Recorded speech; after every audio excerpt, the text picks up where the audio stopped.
अच्छा बच्चों ये बताओ, मैंने आप लोगों से डायरेक्ट एक बात पूछी कि कोई एटम है, ठीक है, कोई एटम है,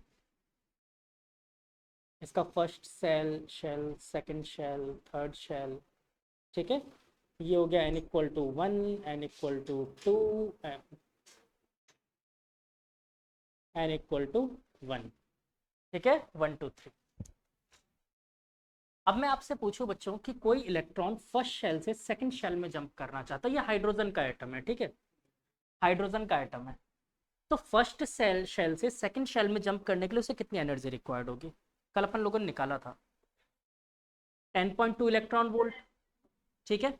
तो ये तो एनर्जी ली थी उसने, कोई जरूरी नहीं कि एनर्जी लाइट की फॉर्म में ले, किसी भी फॉर्म में ले सकता है। लेकिन जब ये वापस ग्राउंड स्टेट में जाएगा तब तो ये एनर्जी लाइट की फॉर्म में ही एमिट करता है, that is known as photons. मतलब अगर यहां से वापस ग्राउंड स्टेट में जाएगा, मैं इसको बोल, चलो E1 हो ही गया, E2 हो गया, ठीक है। तो मैं आपसे पूछूं कि ये जो रेडिएट करेगा इस वक्त, ये फोटॉन्स रेडिएट करेगा, फोटॉन्स, लाइट पार्टिकल्स। और बच्चों ये फोटॉन्स जो होंगे ये लाइट के पार्टिकल्स हैं, तो इनकी एक फिक्स एनर्जी होगी, कितने की एनर्जी रिलीज करेगा। तो अगर मैं डायरेक्टली बोलूं तो E2 - E1 बोलूं या E1 - E2 बोलूं? क्योंकि E2 ज्यादा होगा, E1 कम होगा, तो E2 - E1 = hc/λ हो सकता है, बोलो हाँ या ना। इसी एनर्जी के फोटॉन्स रिलीज करेगा, ठीक है। और ये E2 - E1 फिलहाल अगर मैं सेकंड से फर्स्ट के लिए पूछूं तो आप बड़े इजीली बता सकते हो, 10.2 इलेक्ट्रॉन वोल्ट हाइड्रोजन का, कल कैलकुलेट करवाया था, है ना। तो बच्चों यहां पर ये इलेक्ट्रॉन वोल्ट में एनर्जी आई थी। अगर मैं लैम्डा निकालना चाहूं तो क्या लिख सकता हूं, hc/, इस डिफरेंस को एक बार के लिए E नाम दे दूं, बाय E, ठीक है, H × C divided by E। ये इलेक्ट्रॉन वोल्ट में था, इसको जूल में कन्वर्ट करते हैं, तो कैसे करेंगे, E × Q की वैल्यू दैट इज 1.6 × 10⁻⁻19। और इसको मैं एंगस्ट्रॉन में भी कन्वर्ट करना चाहता हूँ, तो प्रॉपरली इसको रिजॉल्व करके जो आंसर आता है, क्योंकि देखो ये भी कांस्टेंट, ये भी कांस्टेंट, ये भी कांस्टेंट, ये भी कांस्टेंट, सारे कांस्टेंट है, एनर्जी को छोड़कर एक मिनट के लिए, एनर्जी क्योंकि मैं फिक्स नहीं मान रहा हूँ, फर्स्ट सेकंड थर्ड फोर्थ कुछ भी हो सकता है। तो ये हो जाता है 12375 डिवाइडेड बाई E, ठीक है। तो यहां पर डायरेक्टली आप एनर्जी अब इलेक्ट्रॉन वोल्ट में रख सकते, ठीक है, डायरेक्टली एनर्जी क्या कर सकते हो, इलेक्ट्रॉन वोल्ट में रख सकते हो। ये होती है सीधे सीधे आपकी वेवलेंथ की वैल्यू, पहला शॉर्टकट, क्योंकि आप एग्जाम बैठकर H और C और ये सब मल्टीप्लाई करने नहीं बैठोगे, ठीक है। तो आप इसको डायरेक्टली याद रख सकते हो। इससे लैम्डा किसमें मिलेगा मुझे, एंगस्ट्रॉन में, तो पहले इसको नोट डाउन करो। टॉपिक उसी में चल रहा है, हाइड्रोजन स्पेक्ट्रम के आगे अभी सब इसी में आता जाएगा, रेडीबर्ग वगैरह सब।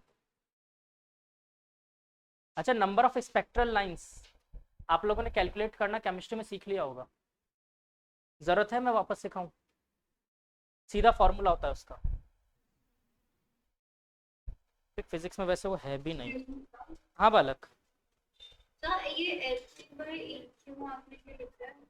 बेटा ये इलेक्ट्रॉन वोल्ट में था ना एनर्जी, तो मेरा ये फॉर्मूला जूल के लिए वैलिड होता है ना, hc/λ, इस वजह से तो मैंने इसको जूल में कन्वर्ट किया पहले एनर्जी को।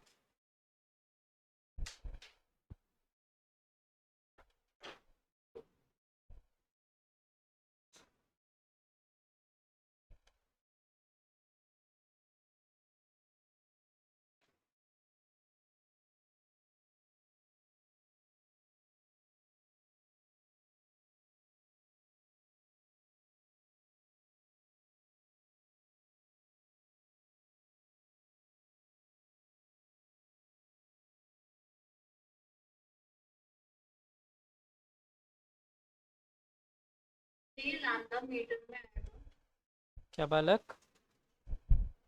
नहीं, एंगस्टन में, एंगस्टन एंगस्टन पूरा कन्वर्ट किया, एक्सरेज उन्होंने इसी में कवर कर दिया था।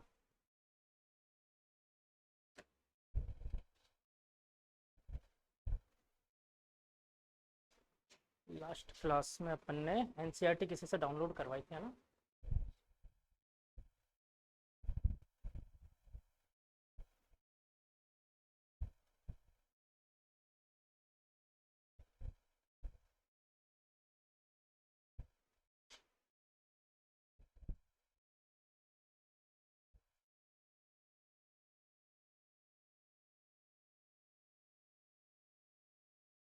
तुम लोगों ने नई एनसीईआरटी भेजी थी ना मेरे पास, या पुरानी एनसीईआरटी डाउनलोड करके भेज दी थी?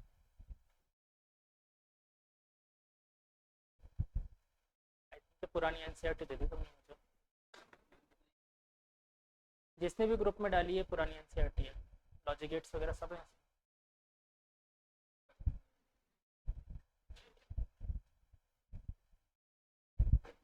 आज देखें, चेक करें चल रही है नहीं चल रही।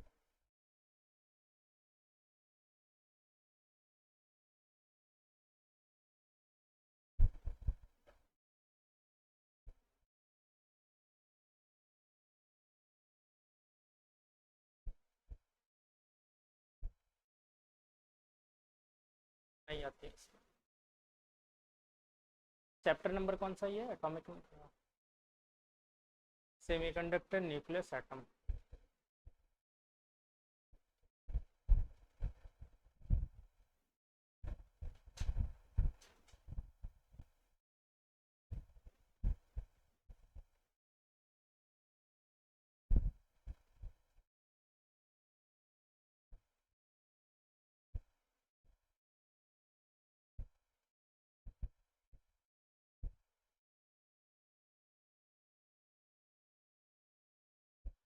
देखो सबसे पहले तो रदरफोर्ड दिख रहा है सबको, जो मैंने एनसीईआरटी वाला डायग्राम बताया था। एक्चुअली में चैम्बर ऐसा, ठीक है। आगे चलते हैं, ये क्यों नहीं काम कर रहा है। अल्फा पार्टिकल ट्रेजेक्ट्री दिखा दी, बता दिया, कैलकुलेट करवा दिया।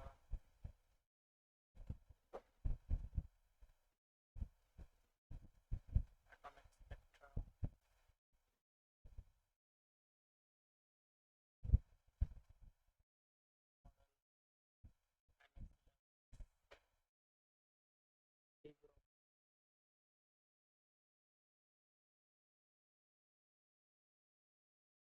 आप लोगों की किस्मत से हाइजेनबर्ग वगैरह ये सब हट गया है यार, सब हट गया।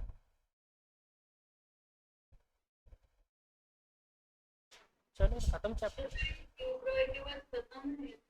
बस ये रेडिबग बताया मैंने, फिर दी ब्रोगली का बस ये बता दूंगा, महान इक्वेशन, चैप्टर खत्म। चलो सिंगेज में तो अलग कहानी चल रही है, सिंगेज को लेके कहाँ चलोगे तुम। हाँ उसकी कहानी तो अलग ही चल रही है, उसमें तो ब्रैग्स लॉ वगैरह सब दे रखा है, वो क्या करोगे, उतना एडवांस का टॉपिक है सर। ठीक है। अच्छा चलो एक बात बताओ, अब अगर मैंने यहीं पे आप लोगों से पूछा होता, मैं अपने क्वेश्चन का थोड़ा सा तरीका बदल देता हूँ, रेडिबग पे भी आ जाते हैं।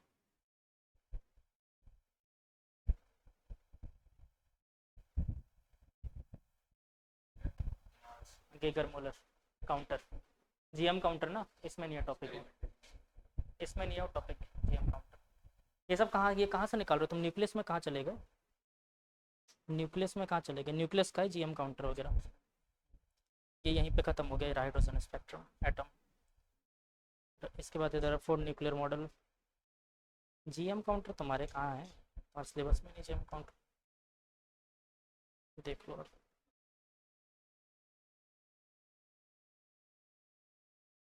ये तो हम लोगों ने फर्स्ट ईयर में पढ़ा था जीएम काउंटर, ठीक है, गीगर मूलर काउंटर कहते हैं इसे।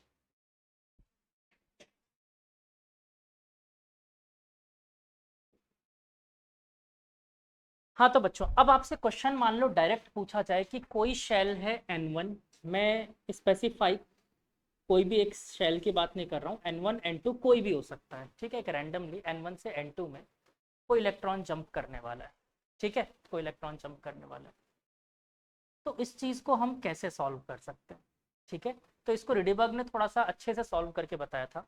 तो एक तो तरीका आपके पास ये है कि आप डायरेक्ट इससे निकाल लो, बट इसमें भी कैलकुलेशन बहुत आने वाली, ठीक है। तो एक दूसरा तरीका होता है रिडीबर्ग का रिलेशन। रिडीबर्ग ने क्या बोला कि आप क्या बोलते हो कि अगर इलेक्ट्रॉन एक शेल से दूसरे शेल में जंप कर रहा है, ठीक है, एक शेल से दूसरे शेल में जंप कर रहा है, तो आपने एनर्जी इसकी कैलकुलेट की थी। E इज इक्वल टू क्या बोलते थे आप जनरली किसी भी शेल के लिए रैंडमली एनर्जी, -13.6 इंटू Z²/n², याद है। तो मान लो अगर N1 शेल में है, तब मैं इसको ये नाम दे देता हूँ N1², और कभी भी एक ही एटम की कैलकुलेट करोगे, दो एटम तो एक साथ लाओगे नहीं कि इसमें 1 में गया उस वाले में 3 में गया, ऐसा तो नहीं करोगे। तो Z तो हमेशा सेम रहने वाला है किसी भी एटम के लिए। तो उसी के लिए E2 इन्होंने क्या रख दिया, E2 is equal to -13.6 into Z²/N2²। बोलो इस बात से कोई प्रॉब्लम? और इन दोनों का सब्ट्रैक्शन ही तो hc/λ के बराबर था, है ना। तो इन दोनों का सब्ट्रैक्शन तो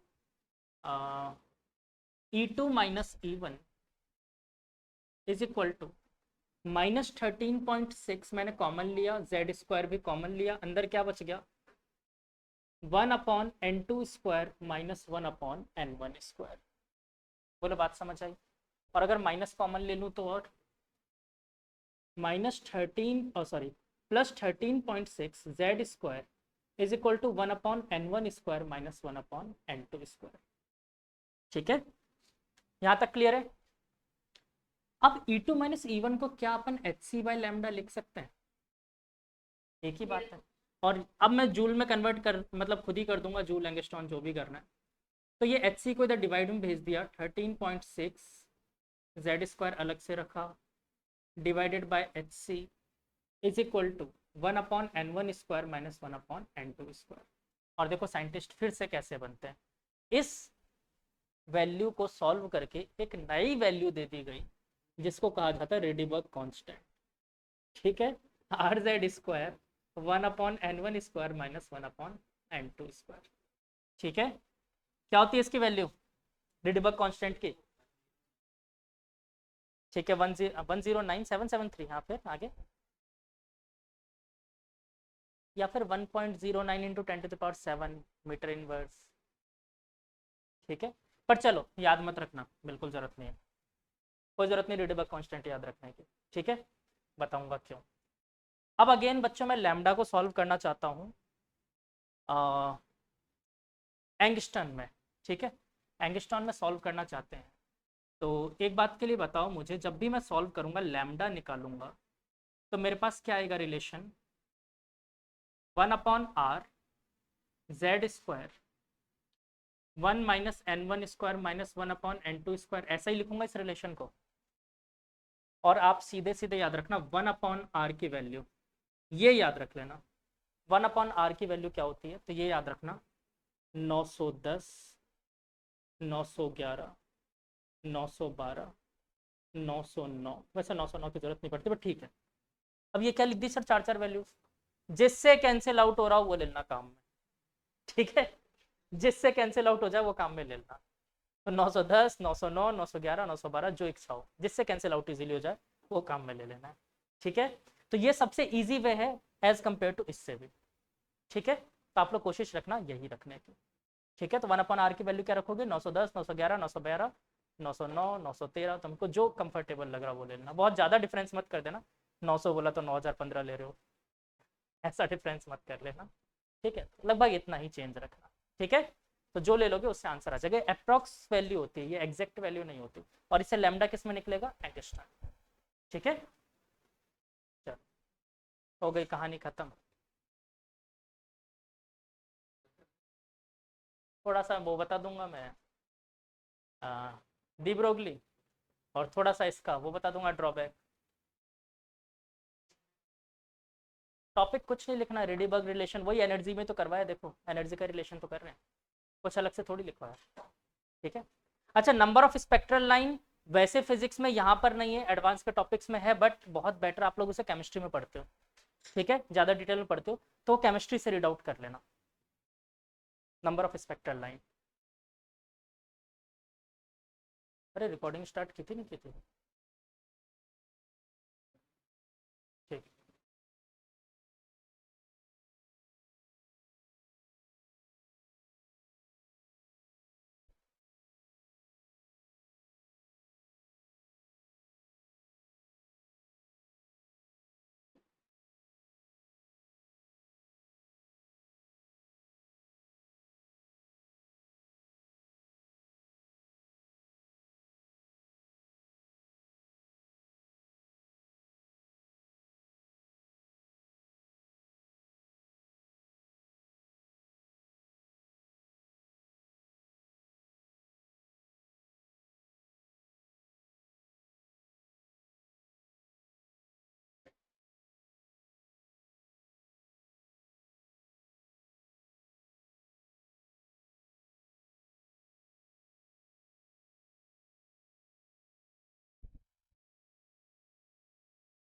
अच्छा, इनकी अचीवमेंट्स अगर मैं बात करूं, बोहर मॉडल के अचीवमेंट्स क्या क्या लगी आपको, इन्होंने क्या क्या बता दिया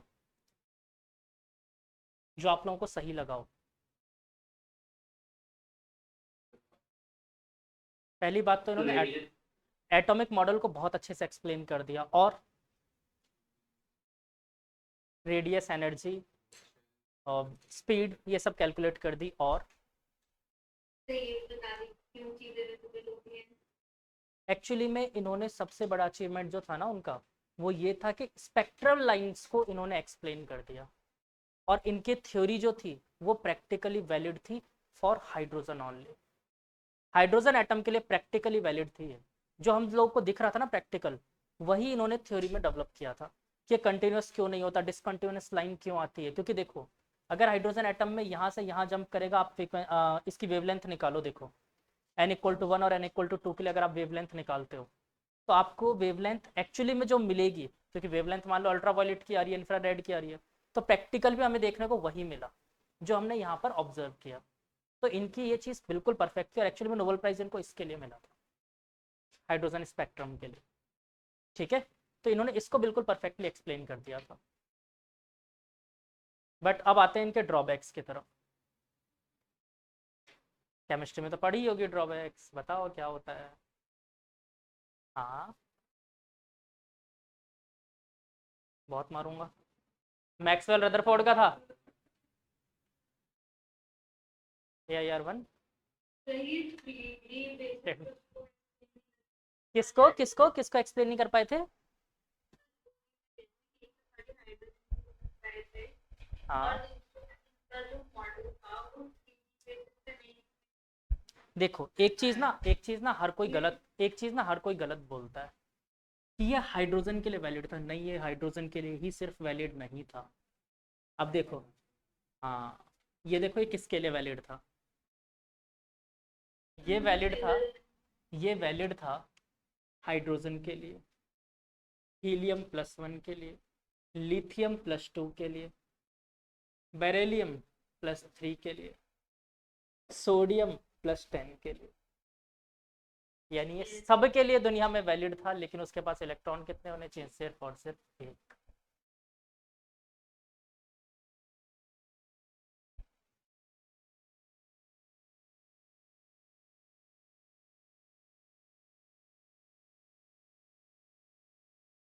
ठीक है, लेकिन एक चीज और है ना कि जो ऑर्बिट होता है वो खुद ही होता है, तो ये 3D स्ट्रक्चर नहीं explain कर रहा है। चलो मैं उस पर बात नहीं करूंगा। एक्चुअली मैंने 2D स्ट्रक्चर कहीं नहीं दिया, या आप लोग गलत सोचते हो, इन्होंने 3D स्ट्रक्चर ही दिया है। न्यूक्लियस के अराउंड घूम रहा है एक सर्कुलर पाथ में, लेकिन इन्होंने कहीं पे ये कहा कि वो सर्कल किसी एक डायमेंशन में फिक्स होगा। किसी एक डायमेंशन में फिक्स नहीं है ना। पॉसिबल है एक इलेक्ट्रॉन ऐसे घूम रहा हो, दूसरा इलेक्ट्रॉन ऐसे घूम रहा हो, सेम ऑर्बिट के उस पे लेंथ पे। ठीक है, तो पहला ड्रॉबैक तो ये है इनका, क्योंकि रियल लाइफ में प्रैक्टिकली सोडियम+10 पॉसिबल है क्या? प्रैक्टिकली पॉसिबल ही नहीं है। तो एक तो पहली कहानी ये हो गई इनके ड्रॉबैक की। दूसरी, इन्होंने हाइजेनबर्ग को वायलेट कर दिया। हाइजेनबर्ग को भी तो वायलेट कर दिया। उन्होंने क्या बोला था? It is impossible to predict exact position and momentum. ठीक है ना?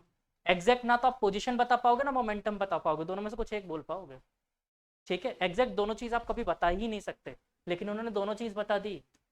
देखो, पोजीशन बता दी r, रेडियस कैलकुलेट किया एग्जैक्ट, और मोमेंटम के लिए स्पीड कैलकुलेट कर दी। तो एग्जैक्ट पोजीशन और मोमेंटम दोनों कैलकुलेट कर दी, तो इन्होंने हाइजेनबर्ग को वॉयलेट कर दिया। बोलो, ये बात भी समझ आई? दूसरा ड्रॉबैक। तीसरा इनका जो बड़ा ड्रॉबैक था, ये एक्चुअली में ड्रॉबैक था नहीं, इसी ड्रॉबैक ने इनके मॉडल पे अप्रूवल लगाया कि इनका मॉडल सही है। इसको ड्रॉबैक मैं बोलता हूँ, लेकिन इनके मॉडल को अप्रूव भी इसी मॉडल ने ही किया, डी ब्रोगली ने। दी ब्रोगली, इसने क्या बोला? दी ब्रोगली ने क्या बोला था? अब इसका मॉडल फटाफट बता दूं मैं, बहुत बार बता चुका हूँ आप लोगों को, एक बार और बता देता हूँ। क्या हुआ था? दुनिया में वॉर छिड़ी हुई थी। Light particles are, light is a particle और वेव। ठीक है, वॉर छिड़ गई थी। इस वॉर को शांत करने के लिए इसने बोला कि उस टाइम के महान साइंटिस्ट E=mc²। आइंस्टाइन ने बोला कि लाइट पार्टिकल है। प्लैंक ने क्या बोला था, is equal to H C by lambda. इसने कहा कि लड़ने की जरूरत नहीं है, दोनों को बराबर कर दो। लाइट पार्टिकल्स ही होते हैं जो वेव के फॉर्म में चलते हैं। ठीक है, सी से सी गुजर गया और लैम्डा इज इक्वल टू क्या आ गया, H bye M C.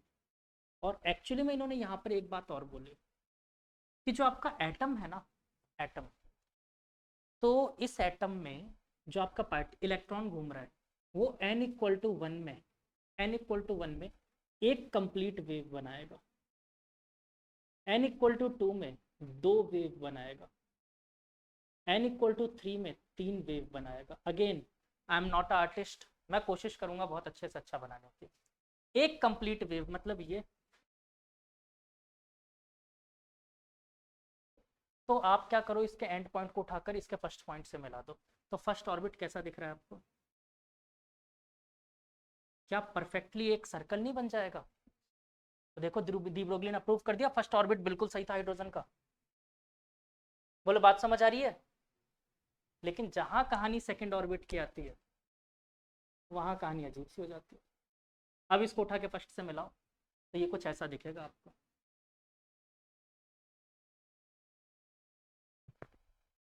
Third orbit तीन वेव से बनेगा, फोर्थ ऑर्बिट चार वेव से बनेगा। और ये भी इन्होंने एक्चुअली प्रॉपर्ली बताया, कैसे पता है आपको? अभी एनसीईआरटी का डायग्राम,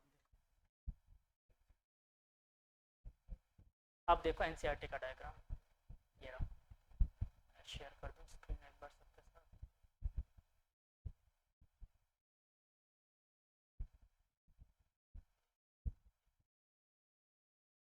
दिख रहा है सबको ये डायग्राम? तो इस तरीके से वेव बनाते हुए इलेक्ट्रॉन्स चलते हैं और यहीं से शेप डिसाइड होती है आपकी। पी को डम्बल्ड बोला, डबल डम्बल डी को बोला आपने, वो सब मैथमेटिकल इक्वेशंस थी कि इलेक्ट्रॉन किस प्रोबेबिलिटी में घूम सकता है, वो सब इसी के बेसिस पे निकाली गई थी। तो दिखने में बेसिक एक सर्कल कंप्लीट कर रहा है, मतलब इसकी जो बेस लाइन थी आपके वेव की, इससे एक सर्कल बनाओ तो इसके अराउंड इलेक्ट्रॉन इस तरीके से घूमेगा। यहीं से तो निकाला आपने plus half minus half, spin quantum number निकाला था, प्लस हाफ माइनस हाफ, सारी कहानी यहीं से आई थी। ठीक है, क्लॉकवाइज एंटी क्लॉकवाइज सब पढ़ा था, सब कहानी का जड़ यही है। ठीक है, तो क्वांटम के शुरुआत करता कौन थे? निल्स बोहर, इन्होंने शुरुआत करी क्वांटम मैकेनिक्स के। इसके बाद अब ये धीरे धीरे सब हाथ पैर फैलाते जा रहे हैं, फिर तो पता नहीं कहाँ पहुंच गए लोग। ठीक है, बोलो बात समझ आई हाँ कि ना? चैप्टर खत्म, एंजॉय। अब क्वेश्चन शुरू करें इसके, कुछ ऐसे मजाक मजाक में कुछ क्वेश्चंस कर लेते हैं। हाँ, उसमें तुम्हारे में क्या एटम एंड न्यूक्लियर पूरा दे रखा है, इन्होंने न्यूक्लियर इसमें कवर कर दिया, जिसमें एक्सरेज वगैरह दे दिया होगा इन्होंने। तुम्हारे पूरा सिलेबस मैंने बताया था ना, तुम्हारे वो जो है पूरा सिलेबस एडवांस करके वो छापा अल्फा पार्टिकल स्कैटरिंग तो वही है इसके। जीएम काउंटर एक्सपेरिमेंट है ये, मशीन होता है ये जीएम काउंटर।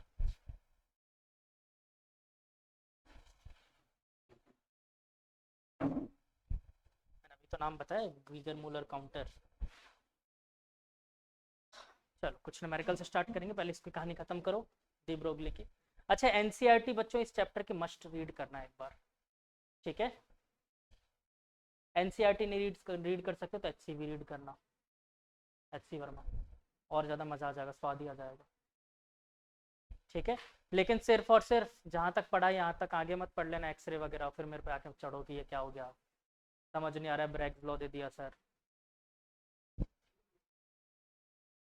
सब जगह मिलेगी, सब जगह। पिछले साल एचसी वर्मा में ना,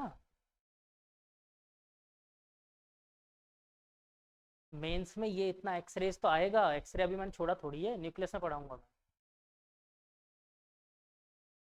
मैं उसको, मैं ऐसे थोड़ी लंबा चैप्टर बता रहा हूँ, 5-6 क्लासेस लगेंगे उसमें न्यूक्लियस में, क्योंकि उसमें एक्सरेज बताऊंगा पूरा, कुछ हद तक चीज़ें ईएम वेव्स में बताऊंगा। अच्छा, मैंने एक पिक शेयर की थी आप लोग के साथ ग्रुप में, इसको अपनी कॉपी में ज़रूर से ज़रूर बनाना। इसमें मैंने क्या कंप्लीटली आपको वो रेंजेस बता रखे हैं कि कहाँ पर इंफ्रारेड रेंज आता है, कहाँ पर विजिबल रेंज आता है। ठीक है, वैसे तो आपको केमिस्ट्री में मैम ने बताया होगा ये पूरा। हाँ एनसीईआरटी में होगा, केमिस्ट्री में है ये पूरा। फिजिक्स के एनसीईआरटी में नहीं दिया हुआ, लेकिन मैंने अपनी तरफ से बताया आपको पूरा रेंज वगैरह सब।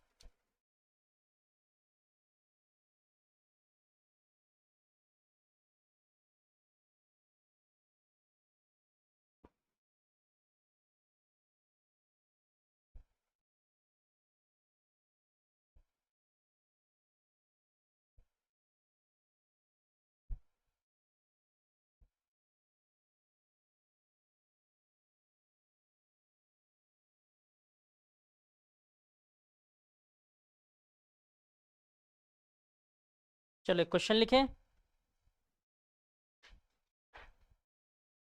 लिखो Brackett series of lines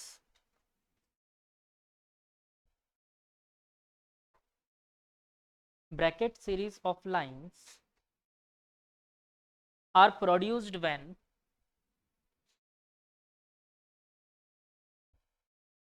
electrons excited to high energy levels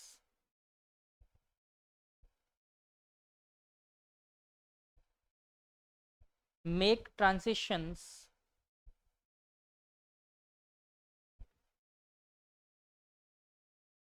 to the n equal to 4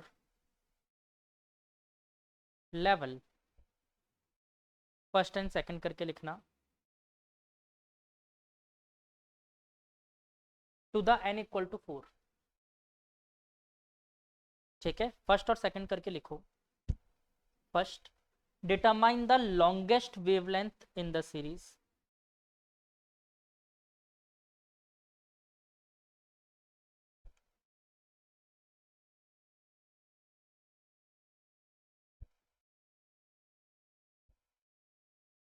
और सेकंड है, determine the wavelength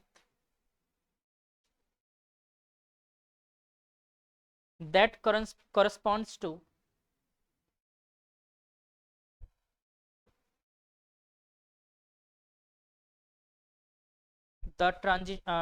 corresponds to the transition from n equal to 6 to n equal to 4। अच्छा मैं इसमें एक और पूछ लूँ आप लोगों से, थर्ड अपनी तरफ से, शॉर्टेस्ट वेवलेंथ भी बतानी है, इन्फिनिटी से जो आएगी, ठीक है ना।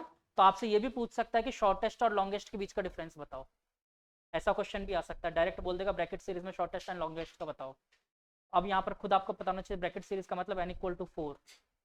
ठीक है, चलो शुरू हो जाओ।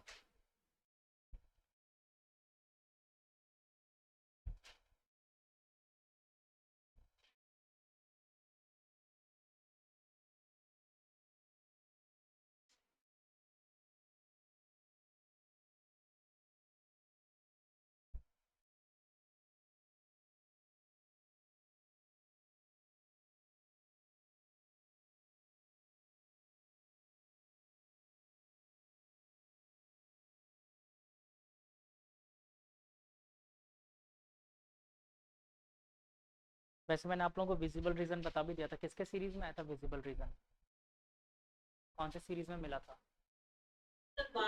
बामर में, है ना, ध्यान रखना। विजिबल बामर में, बामर से पहले अल्ट्रावायलेट और उसके बाद इंफ्रारेड, बाकी सब में इंफ्रारेड।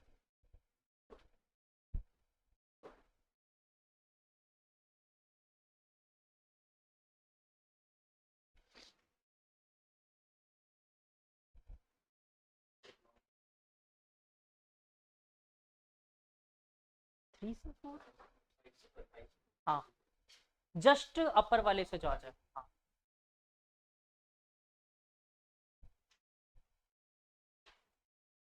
तो बस रेडीबर्ग वाले में एक को 4 रखना है, एक को 5 रखना है, सॉल्व कर देना है।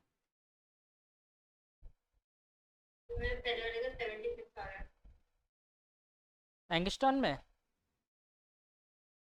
नहीं, कैलकुलेशन मिस्टेक है कहीं ना कहीं, इट्स 40 एंगस्टर्न में 405.1 या 405 बोल दो।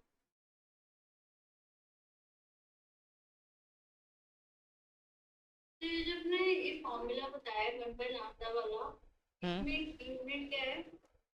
एंगस्टर्न है,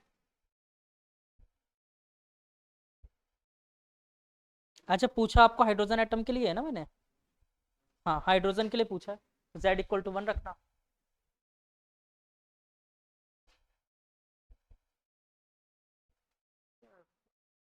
ट्वेंटी फाइव माइनस 16 9/25 10 रख दो 9/25।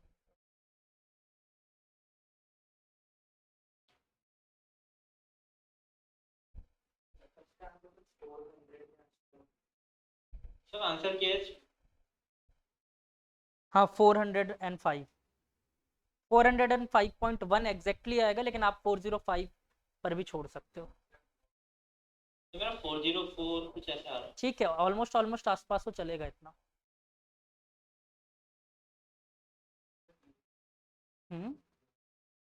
एंगस्ट्रॉन, लैम्डा एंगस्ट्रॉन में बोला ना मैंने क्या। रीडिबर्ग कांस्टेंट की अगर तुम वैल्यू यूनिट पूछोगे तो वैसे इसकी यूनिट होती है मीटर इनवर्स, बट 1 अपॉन रीडिबर्ग मैंने यहाँ पर लिखवाया है तो इसकी यूनिट हो जाएगी मीटर। बट मैंने इसको एंगस्ट्रॉन में पहले कन्वर्ट कर दिया, तब ये 910 आया है। एंगस्ट्रॉन बताता रहा हूँ, ये फॉर्मूला मैंने बनाया ही, अब जो है ना तुम्हें आर अगर ये रखोगे तो ये बना ही इस बेसिस पे कि लैम्डा एंगस्ट्रॉन में है।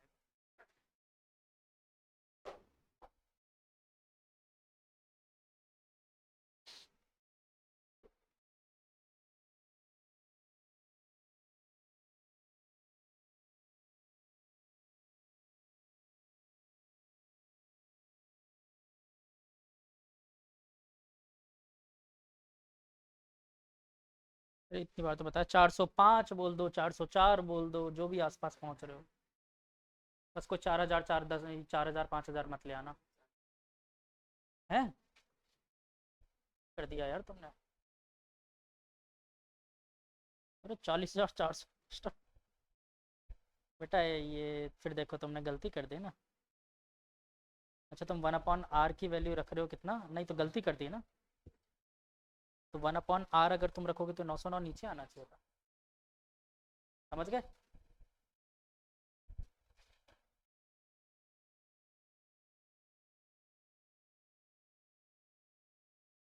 आर की वैल्यू थोड़ी है 909 910, 1/r की वैल्यू है।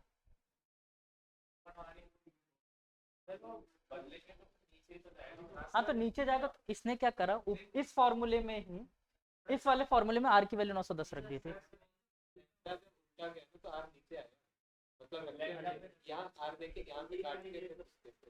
अच्छा, तो तुम्हारा ये आ रहा है, चलो लो 40,400, अभी तुमने 404 कहा मेरे से। हाँ हाँ तुम्हारा क्या आ गया अभी का, पहले सबका निदान कर देता है।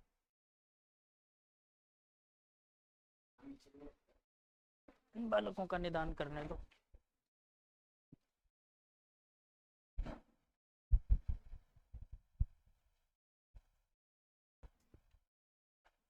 अच्छा ये तो क्लियर है, एक को 4 रखना है, एक को 5 रखना है, ये तो क्लियर हो। 5 किसको रखना है, N2 को, किसको रखना है 4।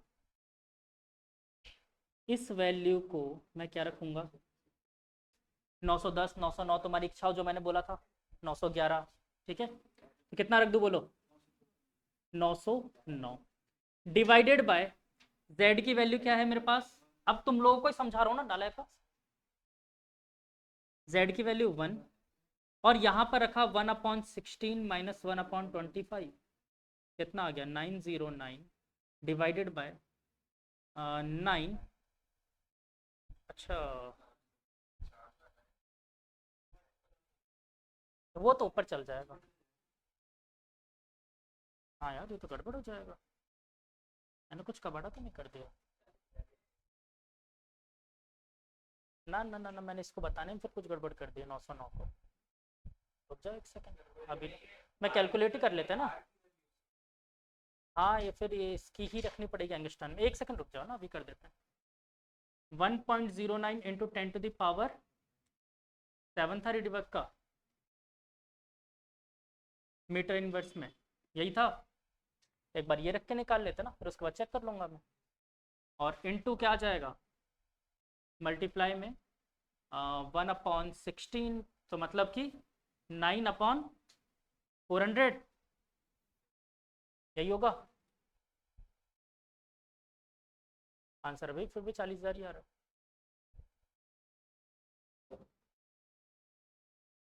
इसका आंसर आ रहा है बुक में 405.1 इंटू 10⁻⁹ मीटर।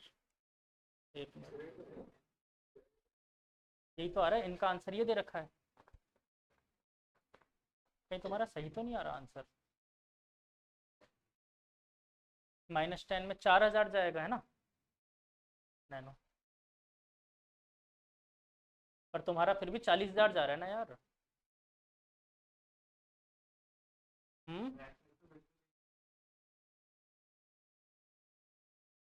नहीं वो तो ठीक है, बट आंसर जो बुक का जा रहा है वो तो नैनोमीटर में ये दे रखा है इन्होंने आंसर, तो मतलब मैंने मीटर में कन्वर्ट कर दिया, तो अपना आंसर आ रहा है 4,551, सॉरी 4,051 इंटू 10⁻⁻10 मीटर एंगस्ट्रॉन। 10⁻⁻10 ही होता है, तो इसका आंसर आ रहा है 4051 एंगस्ट्रॉन।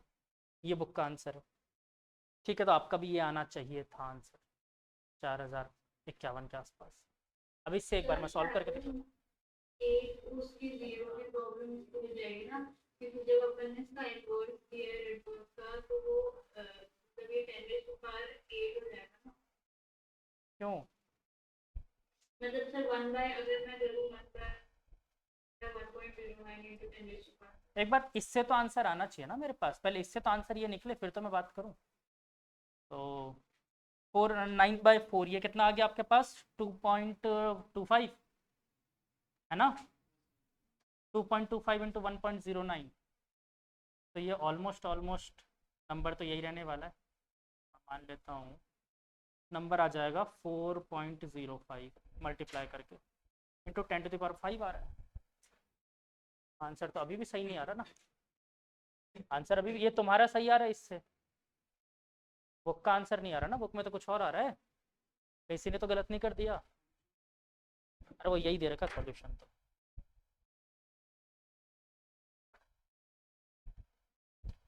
इन जनाब ने तो गलती नहीं कर दी, मेरी आंखें खराब है यार। तो ये 1/λ आएगा ना? नहीं सही आ रहा है तुम लोग का आंसर, बुक ने आंसर सही दे रखा, मैंने गलत देख लिया। 4051 नैनोमीटर दे रखा था, हाँ सही आ रहा था। ठीक है मैंने गलत देख लिया था आंसर। ठीक है, आंसर सबका सही आ रहा था, इससे भी सही आ रहा था और इससे भी सही आ रहा था। ठीक है, मैंने आंसर गलत देख लिया था। ठीक है, तो आंसर इसका आ रहा है 40510 एंगस्ट्रॉन बुक में। ठीक है, पॉइंट नहीं दे रखा था। ठीक है, और इससे जो तुम लोगों ने निकाला था आंसर वो कितना आया था? 40,400। तो ऑलमोस्ट ये भी सही है एंगस्ट्रॉन में। ठीक है, तो दोनों ही आंसर सही है, आप किसी भी तरीके से सॉल्व करो। वो सही था, मेरा तरीका सही था, बट वो आंसर मैंने गलत देख लिया था। मुझे लगा यार मेरे शॉर्टकट मेरे को गलत याद तो नहीं है कहीं।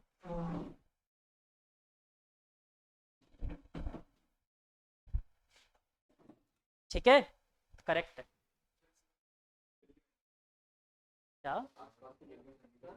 ना इसमें ऑप्शंस बहुत दूर दूर मिलेंगे तुम्हें, ऐसा नहीं होगा पॉइंट में अगल बगल में आंसर पड़ा होगा। बिल्कुल तुम बिंदास लगाओ ये मेथड, बट एग्जामिनर को ये मत दिखाना कि मैंने इसकी वैल्यू 909 रखी है 910 रखी है, उसको दिखाना रिडीबर्ग कांस्टेंट की वैल्यू वही होती है। और नहीं भी दिखाओगे तो चलेगा, तुम उसको सॉल्व करके आंसर लिख दो, तुम्हारे तो वो भी अलाउड है। ये लिखा तो है मैंने 1.09 × 10⁻7। हाँ ठीक है, अच्छा दूसरा पार्ट करो इसका, उसका कितना आ रहा है? 26,000 सेकंड पार्ट का या थर्ड पार्ट का? सेकंड का थर्ड वाला तो हाँ 26,000। ठीक है, तो इसका मतलब ये कौन से रेंज में चला गया, इतनी ज़्यादा वेवलेंथ आ रही है, इंफ्रारेड में पहुंच जाएगा। और ब्रैकेट वैसे भी कौन सा रेंज होता है? इंफ्रारेड। ठीक है, इंफ्रारेड रेंज में आएगा।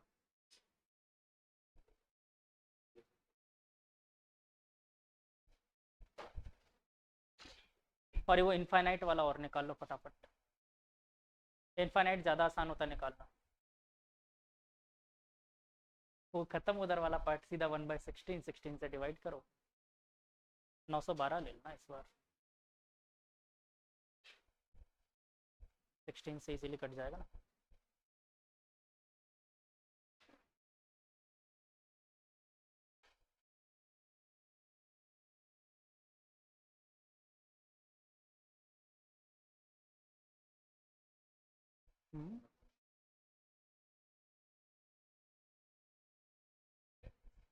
मल्टीप्लाई कर दो, तो फिर उस केस में 910 लो। मतलब आपको अपना इसे, वैसे रियल वैल्यू भी 910 के आस 911 ही होती है। हाँ 57, अब इसका आंसर है नहीं मेरे पास, ये मेरी तरफ से दिया नहीं यार, नहीं 57 नहीं आ सकता, नहीं। एक बार रुको, कट कैसे आया तुम्हारा? मल्टीप्लाई करना है, कट कैसे? एक मिनट रुक जाओ। हाँ हाँ 14,000 आएगा। हाँ कटेगा क्यों, मल्टीप्लाई होता है ना इसमें। चलो गुड गर्ल। बी का आंसर आ रहा था 26,000। हाँ 26,108। करूँ बी ऑप्शन वाला करके बताऊँ? मुझे टेंशन हो गई थी यार पहले। सर लास्ट वाला 0.01 है। क्या ये क्या निकाल दिया बेटा, क्या कर दिया आपने ये गार्गी? सर 16/r मतलब 16/r नहीं, एक मिनट, 16/r। हाँ ठीक है 16/r, फिर या तो r की वैल्यू रखो 1.09 इंटू 10⁷, या 1/r की वैल्यू मैंने सीधे सीधे बताइए 910 रख सकते हो, तो 16 इंटू 910 कर दो, एंगस्टर्न में आंसर डायरेक्ट। ठीक है चलो मैं कर ही देता हूँ यार।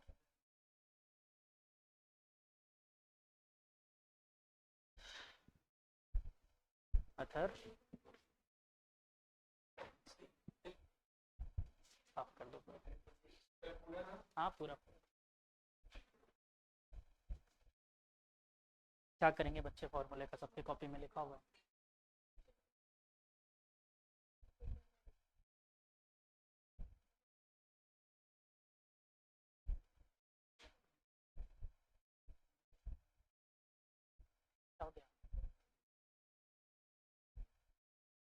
बी पार्ट का 26,108। अभी मैं कर रहा हूँ, देख 26,108 चलेगा। 9,000 बेटा गार्गी क्या कर रहे हो आप, आज हो क्या क्या आपको? सही से बताओ कब जगे थे, अभी जगे हो तुरंत? नहीं सर। देखो सबसे पहले तो पार्ट बी करते हैं। बी पार्ट में कहाँ n=4 से जंप करवा रहे हैं, n=6 के लिए, सॉरी 6 से 4 में जंप करवा रहे हैं। तो मेरे पास जो रिलेशन है 1/λ इज इक्वल टू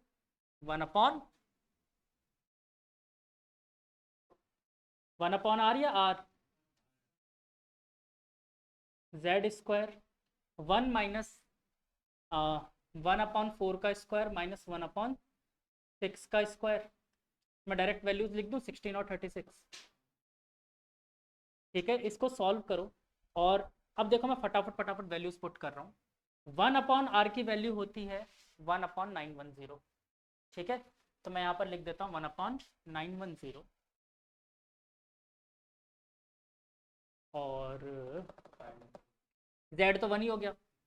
इन दोनों में से माइनस क्या क्या आ गया 20, 36 माइनस 16 20, नीचे क्या आ जाएगा 16 इंटू 36, 0 से 0 गुजर गया, 2 से ये गया 8 टाइम्स, और अब मल्टीप्लाई कर लो और देखो क्या आ जाएगा।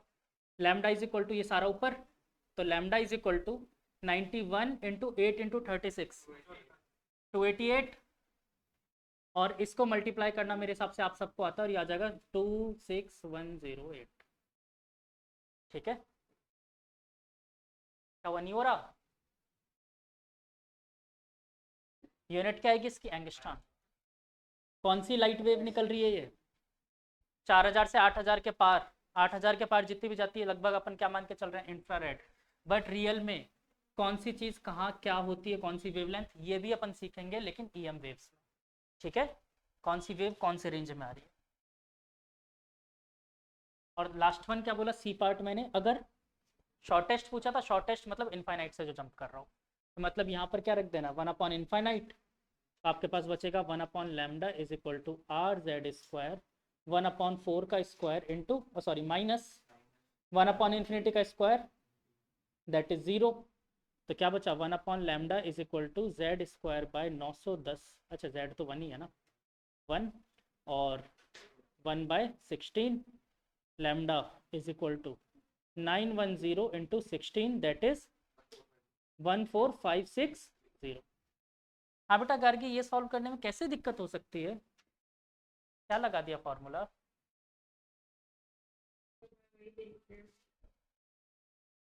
आप आर तो नहीं पुट कर रहे बार बार सॉल्व करने के लिए? अब देख लो ये रहा।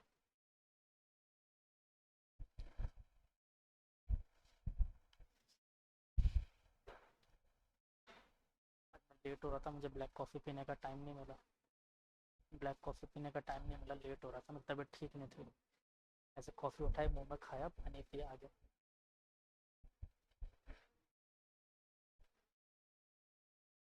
कई बार अक्सर मैं ऐसे कॉफ़ी उठाया नॉर्मल। हाँ और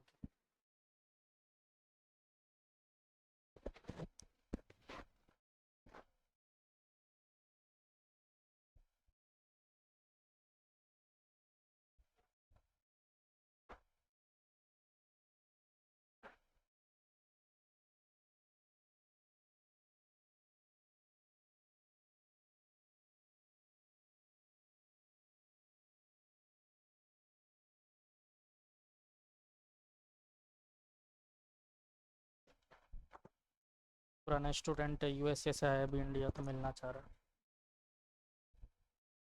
चलो आगे चले।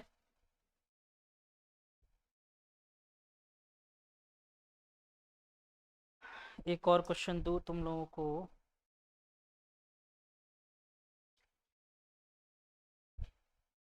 इसमें क्या टेस्टी क्वेश्चन बनाऊं, एक ही चीज़ बार बार आएगी, क्या बनाऊं टेस्टी क्वेश्चन?